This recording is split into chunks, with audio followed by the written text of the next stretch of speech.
BJP के बेंगलोर के member of parliament Tejasvi Surya ने अरब औरतों के बारे में बहुत ही गंदा ट्वीट किया है और अब वो ट्विटर पे ट्रेंड हो रहा है। इस पर आप क्या कहना चाहते हैं? मैं सबसे पहले तो आपको ये बता दूं कि बीजेपी की और आरएसएस के तकरीबन लोगों को मैं अक्सर डिबेट में रावण के पिल्ले पुकारता हूं।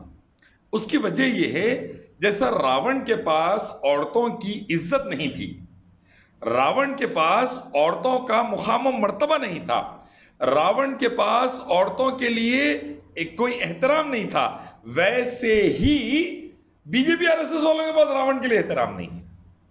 और आज आप प्रूव हो गया, देखिए आप तेजस्वी सूर्या के ट्वीट से जो गंदी बात उसने की है औरतों के बारे में, अरब औरतों के बारे में, अरब मां बहनों के बारे में, क्योंकि ये रावण के पिल्ले हैं तो इनके कोई एहसास नहीं है क्या बोल रहे हैं।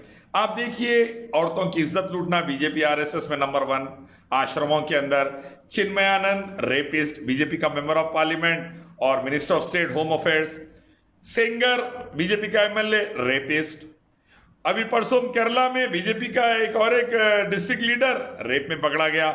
इनके पास आप उठा के देख लीजिए, ये रावण के पिल्ले औरतों की इज्जत पर हमला करना, औरतों के बारे में गंदी गंदी बातें करना इनके पास डेली रूटीन में है।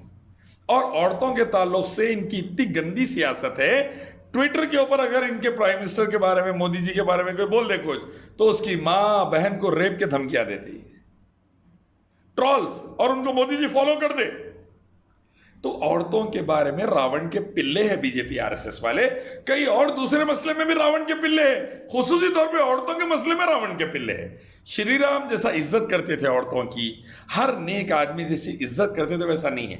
तो इसलिए ना ये लोग कुरान हदीस पढ़े बीजेपी आरएसएस वाले, ना वेदा गीता उपनिषद पढ़े, ना श्री राम की जिंदगी मालूम, ना श्री कृष्ण की जिंदगी मालूम। ये रावण की औलादे हैं। और इनका एक सीएम बना बाद में, उसने भी कहा था मुसलमान औरतों को खबर से निकाल के रेप करो, बाद में उसको चीफ मिनिस्टर बनाए।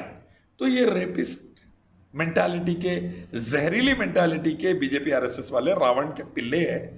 इनकने अगर कुरान हदीस और वेदा के हिसाब से एजुकेशन पहुंचता, अगर हम एजुकेशन पहुंचाए, तो मैं समझता हूं थोड़ी ये जहालत कम होंगी। वरना बीजेपी रूल आने के बाद, मोदी जी आने के बाद, वर्ल्ड में क्राइम में नंबर 1 पे हो गया भारत, औरतों के खिलाफ, रेप से लेके हर मामले में। तो इससे अंदाजा लगा लीजिए कि इनकी मेंटालिटी क्या है। आइए इकराम अल्लाह की तरफ, उसी की इबादत उसके आखिरी पैगंबर मोहम्मद सल्लल्लाहु अलैहि वसल्लम के रास्ते की तरफ। दुनिया में कामयाबी, शांति, उन्नति, आखिरत में कामयाबी, शांति, उन्नति।